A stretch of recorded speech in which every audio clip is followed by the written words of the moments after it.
Okay, आज आपण basic maths म्हणजेच गणिताचा जे बेसिक आहे ते पाहणार आहोत. पहा, म्हणजे संपूर्ण गणित व बुद्धिमत्तेचा पाया हा बेसिक गणितावर अवलंबून आहे. पहा, जर बेसिक गणित पक्का असेल तर तुम्ही गणिताच्या कोणत्याही पातळीपर्यंत गणित सहजपणे सोडवू शकता. म्हणून आपल्याला या ठिकाणी बेसिक गणिताचं माहीत असणं फार गरजेचं आहे.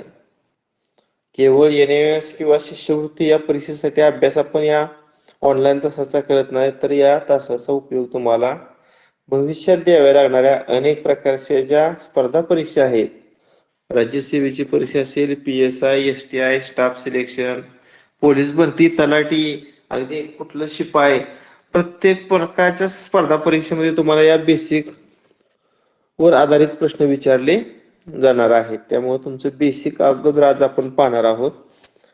आता सुरुवात बघा, संख्या झाली मोज संख्या.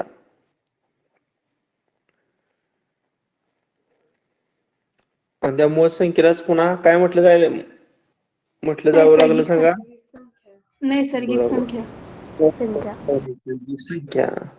आता काही विद्यार्थी म्हणाल सर इतकं सोपं सर शिकवत आहे, परंतु या ग्रुपमध्ये असे काही विद्यार्थी आहेत, मी इंटरव्ह्यू घेतलं, 3-3 प्रश्न विचारलं, काहीच येत नाही असे मुलं आहेत. कारण कोरोनामुळे तुमचं 2 वर्ष पूर्ण वाया गेलेले आहेत.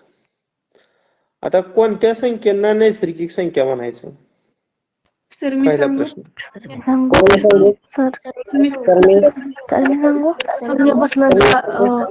संख्या 1, 2, 3, 4 या ज्या संख्या आहेत यांना नैसर्गिक संख्या असे म्हणतात. आणि या नैसर्गिक संख्यांचा जो संच आहे त्याला कोणतं अक्षर वापरतात माहित आहे? N. Capital N. Natural numbers, natural मधलं कॅपिटल N हे पहिलं इंग्रजी अल्फाबेट या ठिकाणी नैसर्गिक संख्यांसाठी वापरलं जातं. या संख्या वस्तू मोजण्यासाठी वापरतात, म्हणून सुरुवातीला या नैसर्गिक संख्यांना मोजसंख्या असं म्हटलं जायचं. पहा, आता 2 नैसर्गिक संख्यांची जर तुम्ही बेरीज केली, कोणतीही 2 नैसर्गिक संख्या घ्या, पहिले 2 आणि एक 4, या 2 नैसर्गिक संख्यांची जर बेरीज केली तर किती येणार आहे? 6. 6. येणारी बेरीज सुद्धा काय आहे? नैसर्गिक संख्याच आहे. 2 किंवा 2 पेक्षा अधिक जर नैसर्गिक संख्यांची तुम्ही बेरीज केली तर येणारी बेरीज ही सुद्धा काय आहे? नैसर्गिक संख्या आहे. अगदी गुणाकार घ्या, समजा 13 ही नैसर्गिक संख्या आहे आणि दुसरी 10 ही एक नैसर्गिक संख्या आहे. या दोघांचा तुम्ही गुणाकार करून 130. 130 आणि 130 ही सुद्धा काय आहे? नैसर्गिक संख्या आहे. म्हणजे नैसर्गिक संख्यांची बेरीज ज्या पद्धतीने नैसर्गिक संख्याच असते त्याच पद्धतीने नैसर्गिक संख्यांचा गुणाकार हा सुद्धा काय असतो? नैसर्गिक संख्या. आता याच्यावर आता एक छोटासा मी प्रश्न विचारतो, सर्वात लहान नैसर्गिक संख्या कोणती? 1.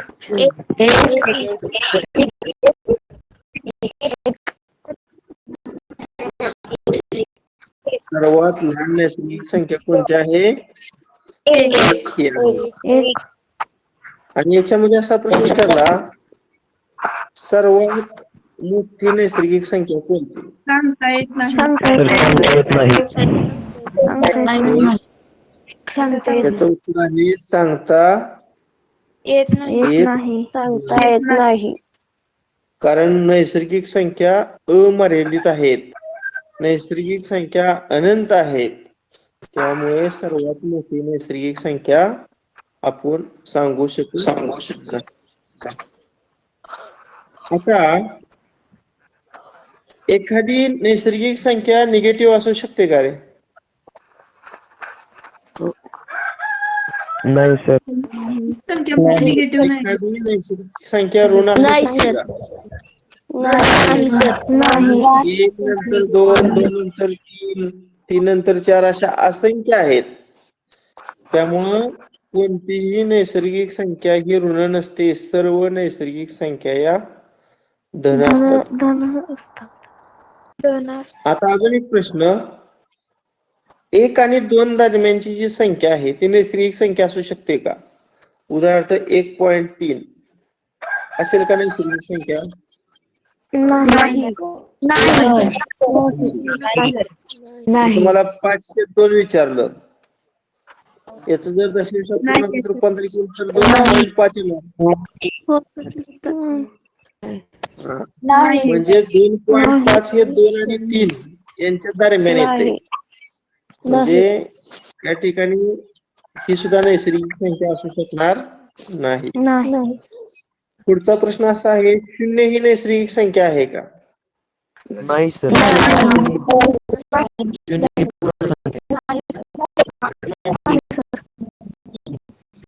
पुढचा प्रश्न बघा, 2 क्रमवार ज्या नैसर्गिक संख्या आहेत यांच्यामध्ये कितीचा फरक असतो रे?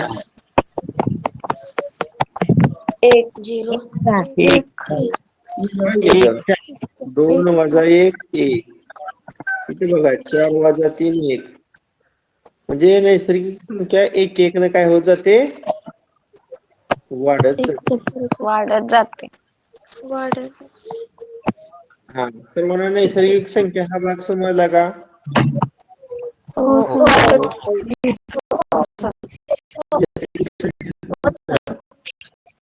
पुढचा भाग आहे पूर्ण संख्या.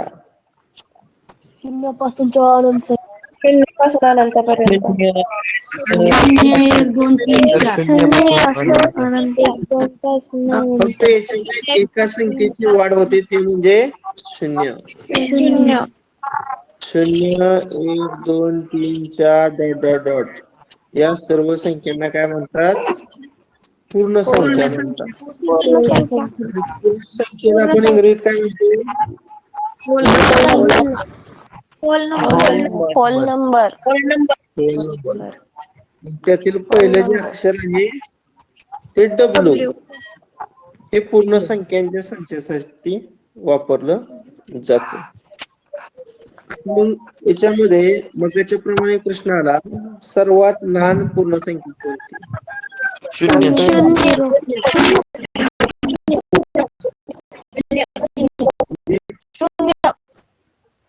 0. सर्वात लहान नैसर्गिक संख्या 1 असते आणि सर्वात लहान पूर्ण संख्या ही 0. आणि मग याच्या पद्धतीनेच दुसरा प्रश्न, सर्वात मोठी पूर्ण संख्या कोणती?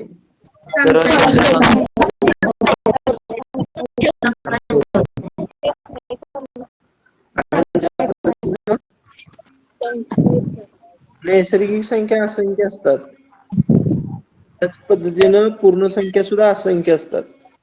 त्यामुळे सर्वात मोठी पूर्ण संख्या सांगता येत नाही.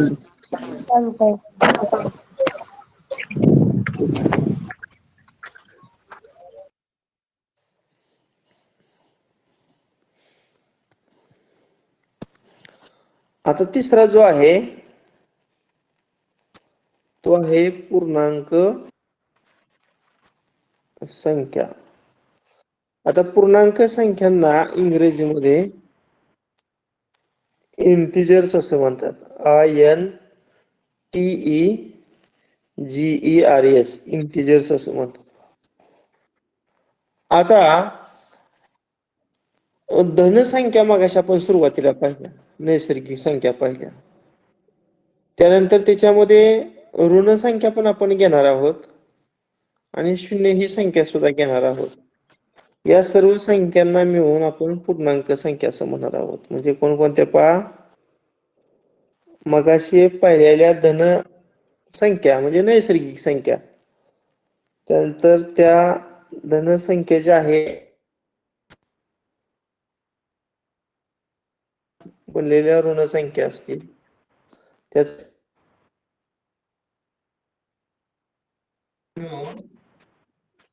पूर्णांक संख्या असं म्हटलं जातं. आता उदाहरणार्थ पहा, आता डावीकडून सुरुवात केली तर dot dot dot dot -3 -2 -1 0 1 2 3 dot dot dot. हा जो अनेक संख्यांचा संच आहे हा पूर्णांक संख्यांचा संच आहे. आता लक्षात ठेवा की जी संख्येची श्रेणी आहे यातील सर्वात डावीकडची जी संख्या आहे ती उजवीकडच्या संख्येपेक्षा लहान असते. आता डावीकडे ऋण संख्या आहे, म्हणजे उदाहरणार्थ तुम्हाला असा प्रश्न विचारला, हे -3 आहे आणि हे -1 आहे. -3 आणि -1 या दोघांमध्ये लहान संख्या कोणती आणि मोठी संख्या कोणती? तर एकच नियम लक्षात ठेवायचा, डाव्या बाजूची संख्या नेहमी लहान असते. म्हणजे -3 हे -1 पेक्षा काय असणार आहे? लहान असणार आहे, किंवा -1 -3 पेक्षा मोठा असणार आहे. किंवा ही शून्य संख्या घेतली, -2 संख्या घेतली, तर नेहमी ऋण संख्या ही शून्यापेक्षा काय असते? लहान असते. त्यानंतर तुम्हाला विचारलं -3 आणि 1 याच्यामध्ये डावीकडची संख्या निगेटिव्ह आहे, ऋण आहे, आणि उजवीकडची संख्या ही पॉझिटिव्ह आहे. Negative number is less than positive number. -3 हे अधिक 1 पेक्षा काय असेल? लहान असेल. पूर्णांक संख्येच्या बाबतीमध्ये हे काही ठराविक तुम्हाला नियम माहीत असणं आवश्यक आहे. आता या पूर्णांक संख्यांना इंटिजर म्हणतात. इंटिजर मधलं पहिलं अक्षर जे आहे ते आय या ठिकाणी पूर्णांक संख्यांसाठी वापरलं जातं. आता मी तुम्हाला आता प्रश्न विचारतोय, सर्वात लहान पूर्णांक संख्या कोणती? सांगता येत नाही.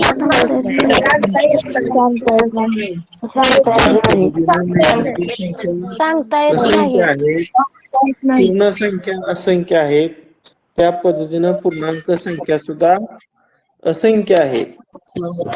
म्हणजे सर्वात लहान पूर्णांक संख्या आपणास सांगता येत नाही आणि सर्वात मोठी पूर्णांक संख्या सुद्धा आपणास सांगता येत नाही. डावीकडून उजवीकडे जाताना आपल्याला संख्या मोठ्या होत जाताना दिसतात, किंवा उजवीकडून डावीकडे जात असताना संख्या लहान लहान होत जातात. डावीकडची संख्या ही नेहमी उजवीकडच्या संख्येपेक्षा काय असते? लहान असते. याच्या उलट उजवीकडची संख्या ही डावीकडच्या संख्येपेक्षा काय असते? मोठी असते. आता याच्यामध्ये असा एक बेसिक प्रश्न येतो. आता मगाशी तुम्हाला मी पूर्णांक संख्येचा संच सांगितला, dot dot dot -3 -2 -1 0 1 2 3 dot dot dot. हा सर्व पूर्णांक संख्यांचा संच आहे. आता याच्यात प्रश्न असा विचारला, सर्वात मोठी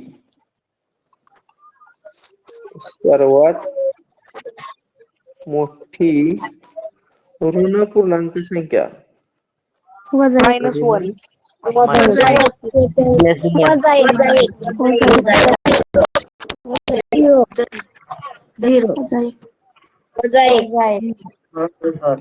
सर्वात मोठी पूर्णांक संख्या जर विचारली तर उजवीकडं ऋण संख्येपैकी -1 असणार. -1 सर्वात मोठी ऋण पूर्णांक संख्या -1. असं विचारलं, सर्वात लहान धन पूर्णांक संख्या कोणती?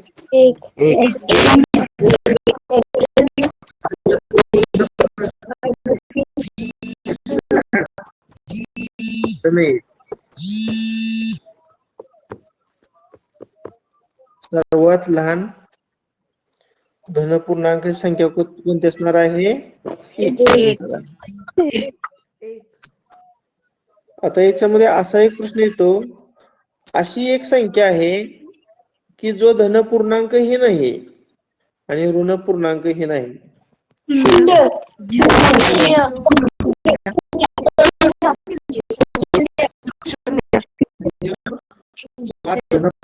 पूर्णांक नाही आणि ऋणापूर्णांक सुद्धा नाही. उत्तर बरोबर आहे. शून्य. त्यानंतर कोणत्याही दोन पूर्णांक संख्यांची बेरीज करा, वजाबाकी करा किंवा दोन पूर्णांक संख्यांचा गुणाकार करा, हा नेहमी पूर्णांक संख्याच येतो. कोणत्याही दोन पूर्णांक संख्या ऐकूया. समजा तुम्हाला काही पूर्णांक संख्येच्या बाबतीतला नियम माहित आहेत का, मला बघू द्या. आता समजा +3 आहे आणि दुसरा +5 आहे. आता या दोन पूर्णांक संख्या आहेत.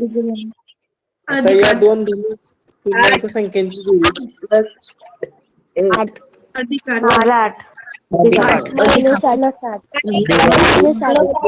+8 येणार. हा बघा, 3चं चिन्ह धन आहे, 5चं चिन्ह सुद्धा धन आहे.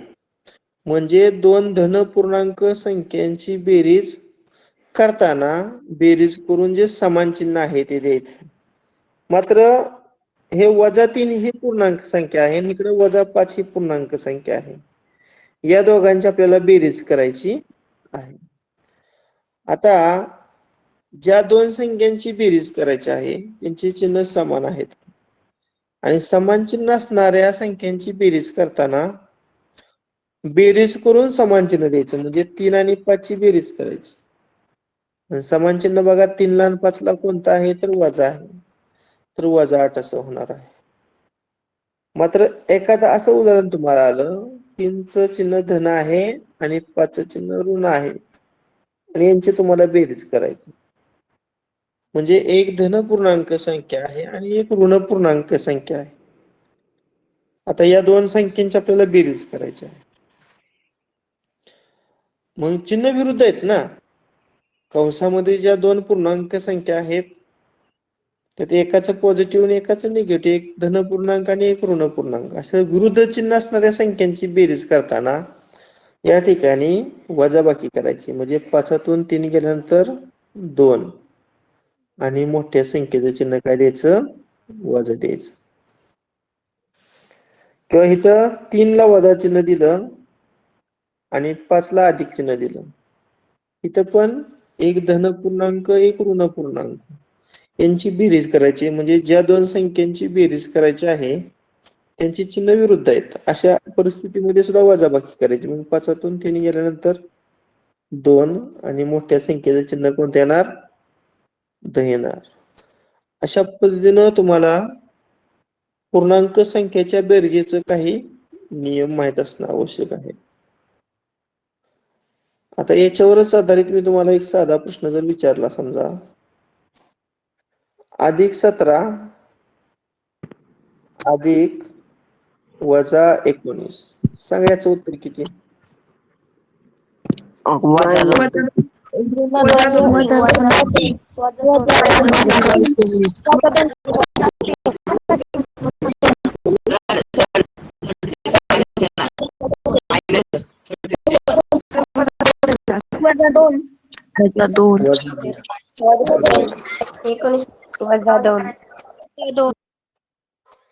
जसं आपण बेरजेचं नियम पाहिलं, अगदी तसंच काही गुणाकाराचा नियम पाहूया. आता समजा 7 आणि 5 या संख्या घेतल्या, 7 आणि 5, 7 आणि 5, 7 आणि 5. आता ह्या दोन्हीला चिन्ह पॉझिटिव्ह देतो, या दोघाला निगेटिव्ह देतो. एकाला पॉझिटिव्ह, एकाला निगेटिव्ह, एकाला निगेटिव्ह, एकाला पॉझिटिव्ह. या सर्व संख्यांना मी काय करतो, असा गुणाकार करतो. आता ह्या प्रत्येकाच्या मध्ये गुणाकाराचं चिन्ह घेतो.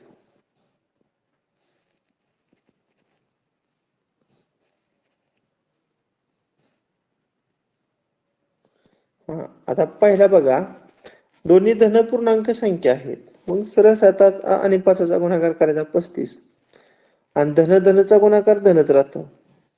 इथं चिन्ह समान आहेत त्यामुळे इथं पण गुणाकार करायचा. 7 5 35 आणि ऋणाचा गुणाकार धन.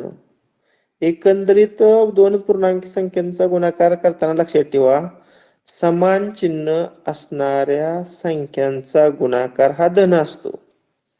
समान चिन्ह असणाऱ्या संख्यांचा गुणाकार हा धन असतो.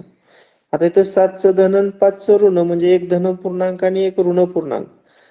इथं पण 7चा आणि 5चा गुणाकार 35 करायचा, पण चिन्ह हे नेहमी ऋण द्यायचं पहा. इथं पण 7 5 35, एकाचं पॉझिटिव्ह आणि एकाचं निगेटिव्ह चिन्ह असणाऱ्या संख्यांचा गुणाकार करताना चिन्ह हे ऋण द्यायचं. म्हणजे ज्या दोन संख्यांचा आपण गुणाकार करत आहोत त्यातील एक संख्या पॉझिटिव्ह असेल आणि एक संख्या निगेटिव्ह असेल तर आपल्याला गुणाकार हा निगेटिव्ह द्यावा लागतो. विरुद्ध चिन्ह असणाऱ्या संख्यांचा गुणाकार हा काय असतो तर निगेटिव्ह असतो. आता याच्यावर आधारित एक साधा प्रश्न तुम्हाला मी करतो. समजा असं आलं +19 गुणिले -7, सांगा हा गुणाकार किती येईल? वजा 133 -1/5. वजा 133 वजा 133. वजा 133.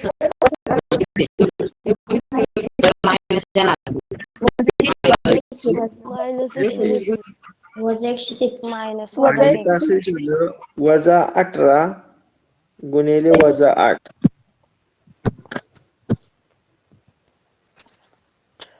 आता इथे चिन्ह समान आहे 144 ह्यांचा गुणाकार 144 अधिक 144 प्लस 10. बरोबर आहे. अशा पद्धतीनं हे सुद्धा तुम्हाला पूर्णांक संख्येच्या बाबतीतील काही नियम सांगता आलं पाहिजेत. आता गुणाकार करताना सुद्धा बघा +5, आता गुणाकारचा नियम आताच पाहिला पण बेरीजचा नियम पाहिले त्यामुळे त्यात आता वेळ घालवायला नको. कोणत्याही दोन पूर्णांक संख्यांची बेरीज ही पूर्णांक संख्या असते. कोणत्याही दोन पूर्णांक संख्यांची वजाबाकी ही पूर्णांक संख्या असते. त्याच पद्धतीनं कोणत्याही दोन पूर्णांक संख्याचा गुणाकार पूर्णांक संख्या असतो. आता भागाकाराच्या बाबतीत मात्र हा नियम नाही बरं का. समजा -5 ही पूर्णांक संख्या आहे, 2 ही पूर्णांक संख्या आहे आणि यांचा भागाकार केला तर 5ला 2 न भागलं तर ×2 = 4 आणि ×5 = 10, -2.5 येते पहा. आता -2.5 ही पूर्णांक संख्या नाही, म्हणजे दोन पूर्णांक संख्यांचा भागाकार काही परिस्थितीमध्ये पूर्णांक संख्या येऊ शकतो, परंतु काही उदाहरणांमध्ये पूर्णांक संख्यांचा भागाकार हा पूर्णांक संख्या येईलच असं नाही. मात्र पूर्णांक संख्यांची बेरीज, पूर्णांक संख्येची वजाबाकी आणि पूर्णांक संख्यांचा गुणाकार हा मात्र निश्चितपणे पूर्णांक संख्याच असतो. आता याच्या पुढे आपण थोडं जाऊया.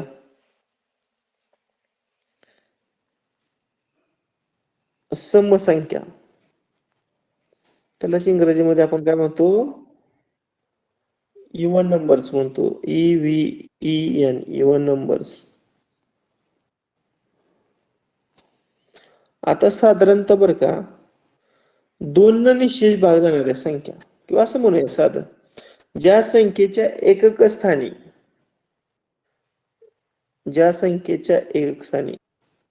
म्हणजे युनिट प्लेसचा जो डिजिट आहे तो 0, 2, 4, 6, 8 असा जर असेल तर त्या संख्यांना आपण इव्हन नंबर्स असं म्हणतो.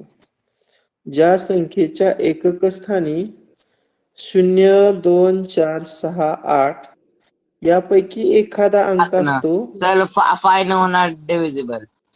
त्या संख्यांना आपण समसंख्या असं म्हणतो.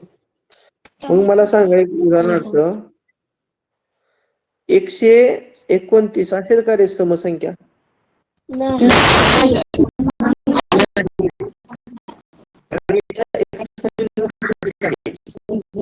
डिजिट नाही. मला असं विचारलं 328 आहे का समसंख्या?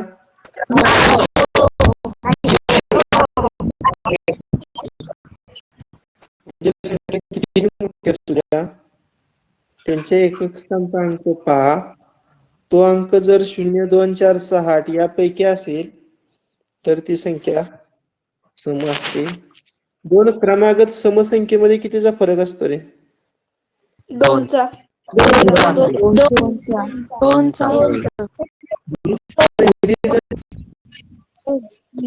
संख्या x घेतली तर त्याच्यानंतरची क्रमवार समसंख्या कोणती असेल रे? एक्स अधिक दोन एक्स एक्स अधिक अधिक 2. दोन बरोबर, त्याच्यामध्ये 2 मिळवायचे आणि त्या एक्सच्या अगोदरची क्रमवार समसंख्या कोणती असेल? एक्स वजा दोन एक्स वजा दोन. एक्स वजा दोन एक्स वजा दोन. एक्स वजा 2. तर समसंख्यामध्ये कितीचा फरक असतो? तर 2चा फरक दोनचा असतो. दोनचा फरक असतो. आता सर्व ज्या समसंख्या आहेत त्यांना 2 निश्चित भाग जातो. सर्व समसंख्यांना 2 निश्चित भाग जातो. क्रमवार समसंख्येमध्ये 2चा फरक असतो. आता एखाद्या संख्येच्या मागची समसंख्या काढताना 2 वजा करायचं आणि एखाद्या संख्येच्या पुढची क्रमवार समसंख्या काढताना त्यामध्ये 2 मिळवायचं. आता कोणत्याही नैसर्गिक संख्येची तुम्ही दुप्पट करा. आता नैसर्गिक संख्या तुम्हाला माहित आहे 1 2 3 4 डॉट डॉट डॉट या सर्व नैसर्गिक संख्या आहेत. आता हे 1 ची दुप्पट करा 2 दोन 2 ची दुप्पट 4 चार 3 ची दुप्पट 4 ची दुप्पट 8. आता हे जे आपण नैसर्गिक संख्येच्या दुप्पटी केलेल्या आहेत 2 4 6 8 त्या काय आहेत सांगा? समसंख्या.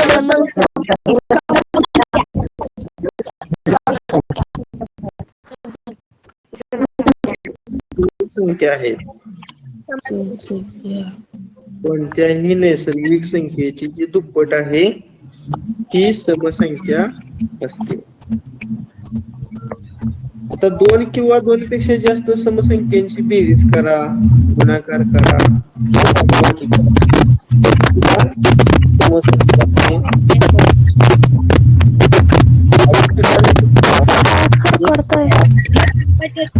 प्रणव म्यूट हो. म्यूट म्हणलं की सगळ्यांनी म्यूट व्हायचं. सर्वांचा आवाज बंद पाहिजे.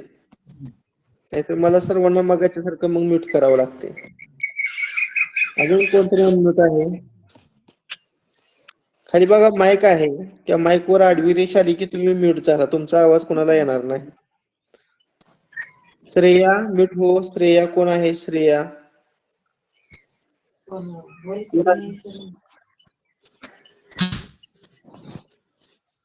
श्रेया विजय माने का कोण आहे? ओके. आता बघा 2 समसंख्या मी घेतल्या. समजा 24 ही समसंख्या आहे आणि 6 ही समसंख्या आहे. या दोघांची मी बेरीज केली तर बेरीज येते 32. म्हणजे 2 समसंख्यांची बेरीज ही सुद्धा समसंख्याच आली. समजा 6 ही समसंख्या आहे, यांचा गुणाकार 24 ही सुद्धा समसंख्याच आहे. 18 ही समसंख्या आहे, 2 ही समसंख्या आहे, 2 समसंख्यांची वजाबाकी 16 ही समसंख्याच आहे.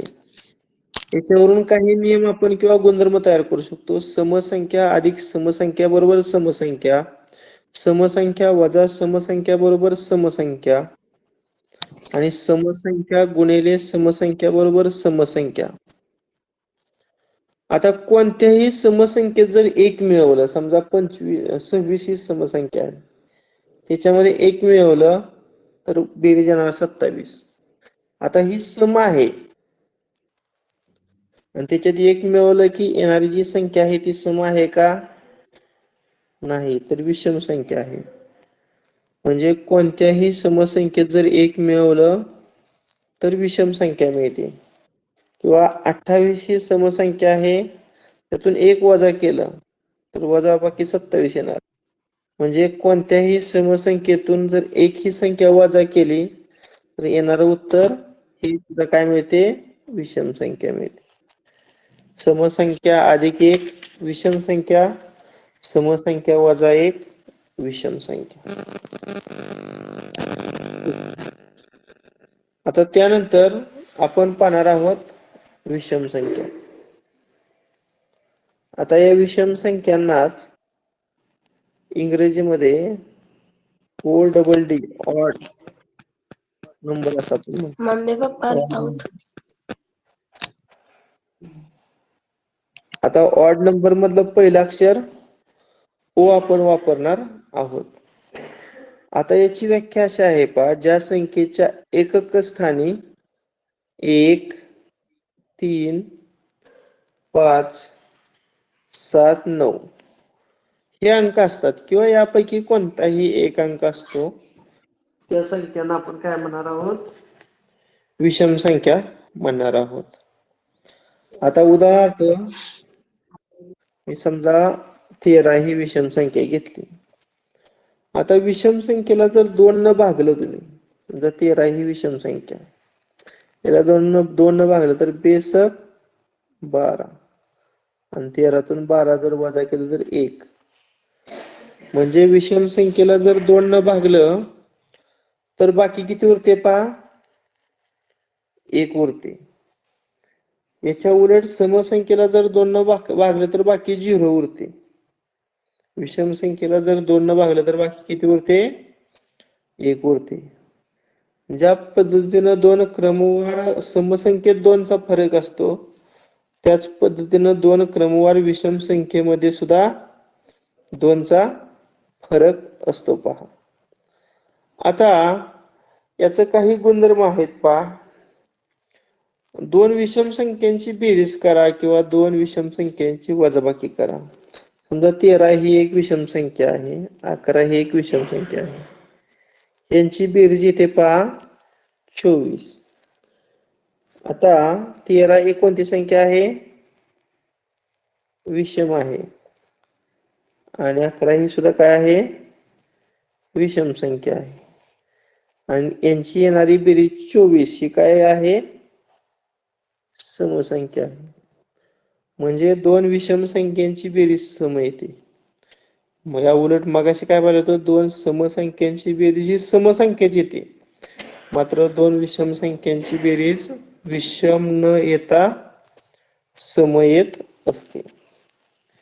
आता विषम संख्येमध्ये जर 1 मिळवलं, समजा 13 ही संख्या आहे, याच्यामध्ये 1 मिळवलं तर बेरीज 14 येते. म्हणजे विषम संख्येमध्ये जर 1 मिळवलं तर येणारी बेरीज काय येते? समसंख्या येते. किंवा 13 या विषम संख्येतून 1 वजा केलं 12. आता मग सांगितल्या पद्धतीनं 13 ही काय आहे? विषम संख्या आहे, त्यातून 1 वजा केलं, येणारी वजाबाकी 12 ही काय झाली? समसंख्या. म्हणजे विषम संख्येत 1 मिळवा किंवा विषम संख्येतून 1 वजा करा, येणारी बेरीज किंवा येणारी वजाबाकी ही काय असते? तर समसंख्या असते. असं काही हे विषम संख्येचे काय आहेत? गुणधर्म आहेत. आता हे झाल्यानंतर आपण जाणार आहोत, आता महत्वाचा भाग आहे बघा, त्रिकोणी संख्या. सर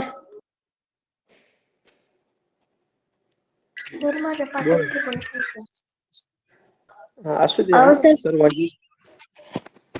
अहो सर मग सर्वांचं तुम्ही समसंख्या घेतली तिथं की नाही 24 अधिक 6 होतं, बरोबर 30 येत होतं, पण तुम्ही 32 लिहिलं. असू द्या, चुकून एखादी मिस्टेक होऊ शकते. त्रिकोणी संख्या पहा. कोण सांगते मला आपल्यापैकी? ज्याला उत्तर येते त्याने एकानेच बोलायचं. तुम्ही सगळ्यांनी एकत्र बोलला की मग मला तीन संख्येने तयार होत 3, 6, 10, 5. मला त्रिकोणी संख्या नको आहे, मला त्रिकोणी संख्येची व्याख्या हवी आहे. अंकांपासून त्रिकोण तयार होतो त्या संख्येला त्रिकोणी संख्या म्हणतात. बर, अजून? क्रमवार नैसर्गिक संख्येच्या गुणाकाराच्या निमपटीस त्रिकोणी संख्या म्हणतात. बरोबर. 2 क्रमवार नैसर्गिक संख्या, 2 क्रमवार नैसर्गिक संख्यांच्या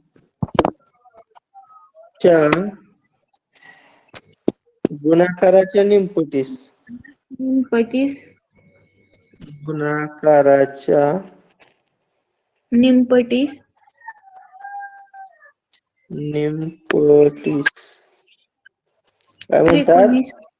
त्रिकोणी संख्या त्रिकोणी संख्या म्हणजे समजा 1 2 3 4 5 6 7 डॉट डॉट डॉट अशा असंख्य काय आहेत? नैसर्गिक संख्या आहेत. त्रिकोणी संख्या मी काय करतो? ह्या दोघांचा गुणाकार करतो. बेक बे. पुन्हा ह्या दोघांचा गुणाकार करतो. बेत्रिक 6. 3 आणि 4 चा गुणाकार 12. 4 पंचे 20. असं 30. 42. असं आपण दोन क्रमवार संख्यांचा गुणाकार करू शकतो. त्याचा निमपट म्हणजे 2चा निमपट, इथं 6चा निमपट, 12चा निमपट, सगळ्यांचं निम करायचं. पण 2चा निमपट 1, 6चा निमपट 3, 12चा निमपट 6, 20चा निमपट 10, 30चा निमपट 15 15, इथं 21. 20 या सर्व त्रिकोणी संख्या तयार झाल्या पहा. या सर्व काय झाल्या? त्रिकोणी संख्या तयार झाल्या. आता सर्वात लहान त्रिकोणी संख्या कोणती रे? एक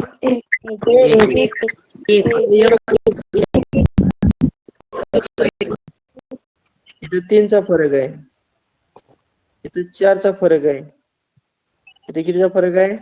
5चा, इथं 6चा. म्हणजे फरक 1 न वाढत जातोय. फरक काय होतोय?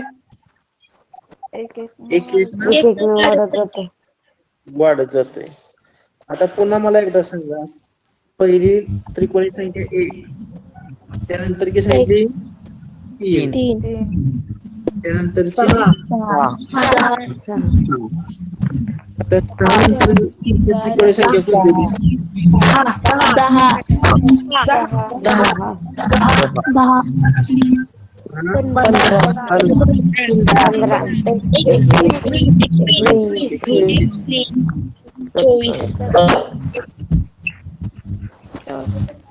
2 3 4 न वाढतो, 7 न वाढवा. 28 36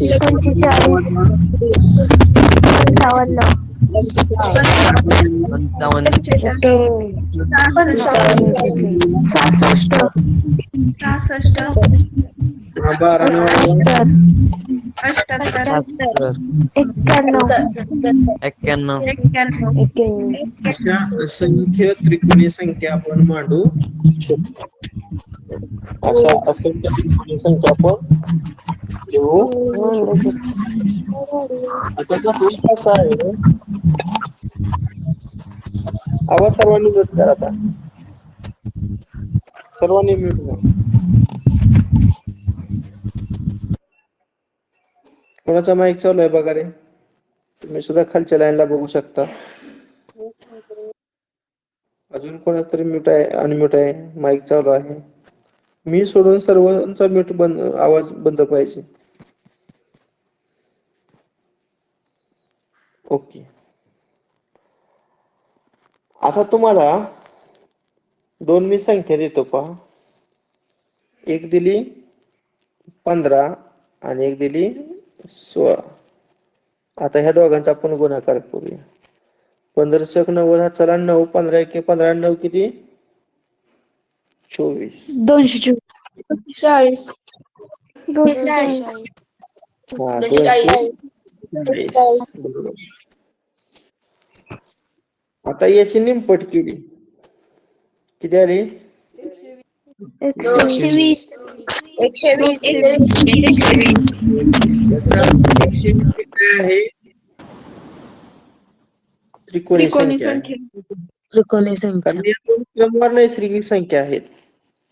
त्यांचा गुणाकार करून आपण 2 न काय केलेलं आहे? भागलेलं आहे. या त्रिकोणी संख्येचा तुम्हाला जर पाया विचारला कोणता, तर कसा काढायचा? प्रश्न असा विचारला जातो 120 या त्रिकोणी संख्येचा पाया काढा. तर काय करावं लागेल तुम्हाला? जी त्रिकोणी संख्या आहे त्याची काय करावं लागणार?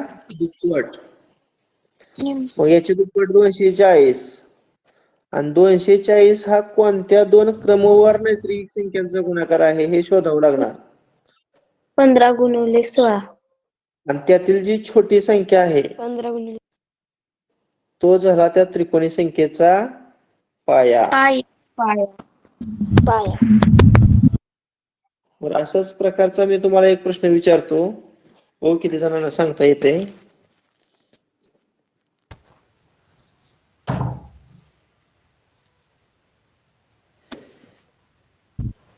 पंचावन्न ही त्रिकोणी संख्या आहे. आता या त्रिकोणी संख्येचा पाया सांगायचा. सर 10 10 11 10 येणार सर. 11 बघूया पद्धतीने. 5 10 उत्तर बरोबर आहे. आता तुम्हाला 55 ही त्रिकोणी संख्या दिलेली आहे. मग पहिल्यांदा त्रिकोणी संख्येची दुप्पट करूया. 55 ची दुप्पट जर केली तर 110 येते. आणि 110 10 आणि 11 या दोन क्रमवार संख्यांचा गुणाकार येतोय. अकरून 10 110. याच्यातील जी छोटी संख्या आहे तो त्या त्रिकोणी संख्येचा काय असणार? पाया असणार आहे. त्रिकोणी जी संख्या आहे त्याची दुप्पट करायची आणि ती जी दुप्पट आहे ती कोणत्या दोन क्रमवार संख्यांचा गुणाकार आहे पाहिजे. त्यातील जी छोटी संख्या आहे तो त्या त्रिकोणी संख्येचा काय असतो? तर पाया असतो. आता याच्या उलट जर परीक्षेला प्रश्न विचारला, पाया दिला समजा, पाया समजा असं दिलं, पाया 15 असणारी त्रिकोणी संख्या ओळखा. त्रिकोणी संख्या कोणती? प्रश्नचिन्ह करतोय. मग पाया 15 आहे म्हणजे पाया ही छोटी संख्या असते क्रमवार नैसर्गिक संख्येच्या जोडीमध्ये. मग त्यानंतरची मोठी संख्या कुठली असणार? 16. मग ह्या दोघांचा आपल्याला काय केला पाहिजे? गुणाकार केला पाहिजे. मग 15 9 9 15 1 15 9 किती? 24. आणि मग ह्या 24 ची काय करायची? निमपट करायची. म्हणजे याचं उत्तर 120 असं येणार आहे. समजलं का तुम्हाला? पायावरून जो आहे त्यानंतरची क्रमवार नैसर्गिक संख्या त्या दोघांचा गुणाकार करायचा आणि त्यांची निमपट केली असता तुम्हाला त्रिकोणी संख्या ओळखता येईल.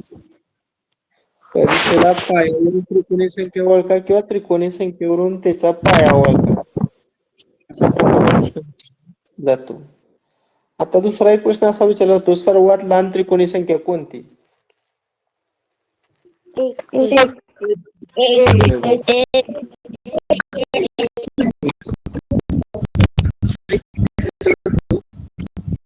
एक ते 100 पर्यंत एकूण किती त्रिकोणी संख्या असतात? 1 ते 100 पर्यंत एकूण किती 15 त्रिकोणी संख्या असतात? 13 असतात सर. 13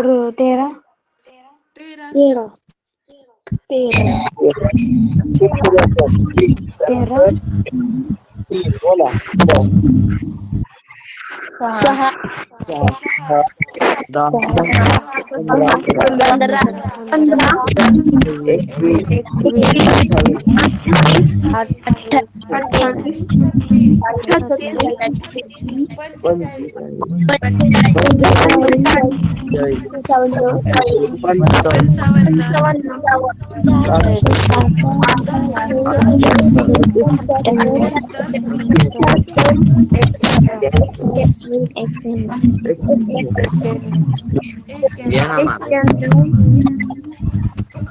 मोजूया आपण 1 2 3 4 6 7 8 9 10 11 12 आणि 13 अशा पद्धतीने 1 ते 100 पर्यंत एकूण 13 त्रिकोणी संख्या असतात. 1 ते 100 पर्यंत 13 काय असतात? त्रिकोणी संख्या असतात. याची जर पुढे गेलं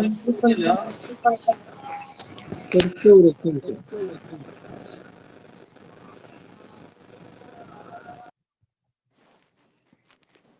साधारणतः ज्या पूर्ण वर्ग संख्या आहेत, आता आपणा सर्वांना 1 ते 30 पर्यंत वर्ग पाठ आहेत बघा. बघूया आपण 1 2 3 4 5 6 7 8 9 10. 1 चा वर्ग बघूया किती आहे. 2 चा वर्ग, 3 चा वर्ग, 4 चा वर्ग, 5 चा वर्ग, 6 चा वर्ग, 7 चा वर्ग, 8 चा वर्ग, 9 चा वर्ग आणि 10 चा वर्ग. 1 चा वर्ग किती रे?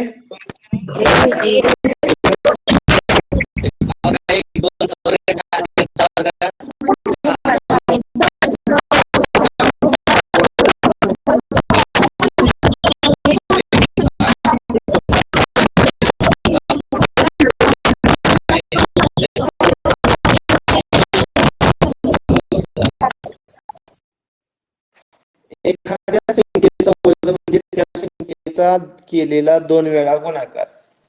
1 चा आता वर्ग करायचे तर आपण 1 च्या डोक्यावर 2 लिहितो. मग 1 गुणिले 1 बरोबर 1. अशा पद्धतीने आपण वर्ग म्हणजे त्याच संख्येचा 2 वेळा गुणाकार करायचा आहे. 1 चा वर्ग 1, 2 चा वर्ग 4, 3 चा वर्ग 9, 4 चा वर्ग 16, 5 चा वर्ग 25, 6 चा वर्ग 36, 7 चा वर्ग 49, 8 चा वर्ग 64, 9 चा वर्ग 81, 10 चा वर्ग 100. आता ह्या ज्या आहेत ह्या चौरस संख्या बघा पुढच्या. या संख्या काय आहेत? ज्या वर्ग संख्या आहेत त्यांना आपण पूर्ण वर्ग संख्या म्हणतो. या पूर्ण वर्ग संख्यांनाच आपण काय म्हणतो? चौरस संख्या असं म्हणतो. आता 11, 12, 13, 14, 15, 16, 17, 18, 19 आणि 20 या सर्व संख्यांचा सुद्धा आपण वर्ग पाहूया. कमीत कमी तुम्हाला 30 पर्यंतच्या नैसर्गिक संख्यांचा वर्ग पाठ असायला हवे.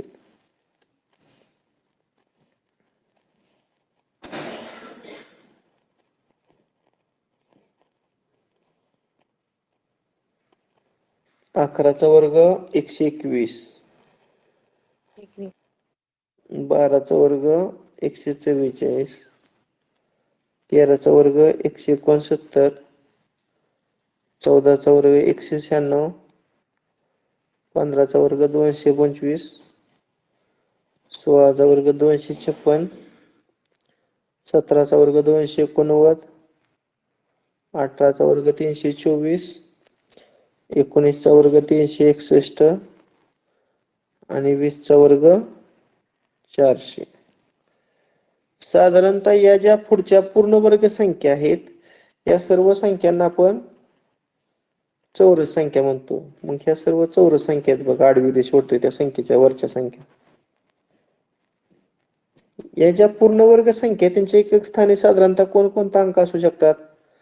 0, 1, 4, 5, 6 आणि 9. 0 ते 9 पर्यंत एकूण 10 अंक आहेत मला वाटते. म्हणजे 10 अंकापैकी 6 अंक, या 6 अंकापैकी जर एखादा अंक एखाद्या संख्येच्या एकक स्थानी असेल तर ती संख्या पूर्ण वर्ग संख्या किंवा चौरस संख्या असू शकते. आता हे 6 डिजिट सोडून राहिलं डिजिट कोणतं बघा? 2 1 राहिला, त्यानंतर 3 1 राहिला आणि 7 1 राहिला आणि 8 1. एखाद्या संख्येच्या एकक स्थानी या 4 पैकी जर एखादा अंक असेल तर ती संख्या कधीही पूर्ण वर्ग संख्या नसते. किंवा ती कधीही चौरस संख्या नसते. आता हे खालच्या 6 लक्षात अंक ठेवण्यापेक्षा वरचं लक्षात ठेवा 4. 2 3 7 8. 2 3 7 8. ओके. त्याच पद्धतीनं 21 चा वर्ग, 22 चा वर्ग, 23 चा वर्ग, 24 चा वर्ग, त्यानंतर 25 चा वर्ग, 26 चा वर्ग, 27 चा वर्ग, 28, 29 आणि 30 चा वर्ग. आता बऱ्याच विद्यार्थ्यांचं पाठ आहेत. साधारणतः तुम्ही 8वीत आहे म्हणजे तुमच्या सगळ्यांचं 30 पर्यंतचं पाढ आणि 30 पर्यंतचं वर्ग पाठ असायला पाहिजेत. 21 चा वर्ग आहे 441, 22 चा वर्ग आहे 484, त्यानंतर 23 चा वर्ग आहे 529, 24 चा वर्ग आहे 576, 25 चा वर्ग आहे 625, 26 चा वर्ग आहे 676, 27 चा वर्ग मोठे 729, 28 चा 784, 29 चा 841 आणि 30 चा वर्ग आहे 900. आता इथं बघा एकक स्थानी 0 आहे, इथं एकक स्थानी 1 आहे, इथं एकक स्थानी किती आहे 4 आहे, इथं एकक स्थानी 6 आहे, इथं एकक स्थानी 5 पण आहे, त्यानंतर एकक स्थानी इथे 9 आहे.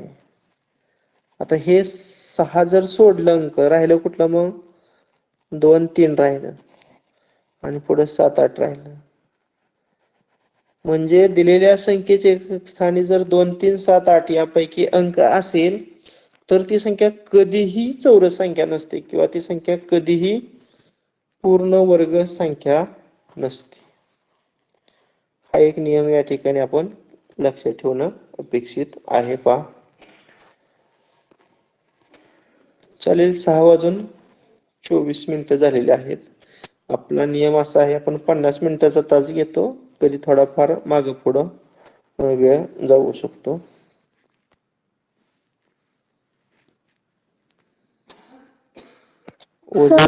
टेस्ट कधी बाय सर.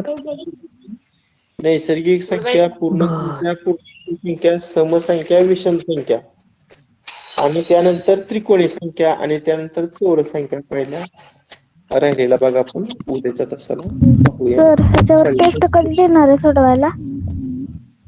टेस्ट लगेच नाही, परीक्षा अजून आपण परीक्षेचा फॉर्मच भरलेला नाही. परीक्षेचा फॉर्म भरल्यानंतर लगेच टेस्ट चालू होतील. सगळ्या टेस्ट आपल्याकडे रेडी आहेत, फॉर्म भरल्यानंतर चालू होतील. चालेल, बस करूया. Bye sir. बाय. काय सर?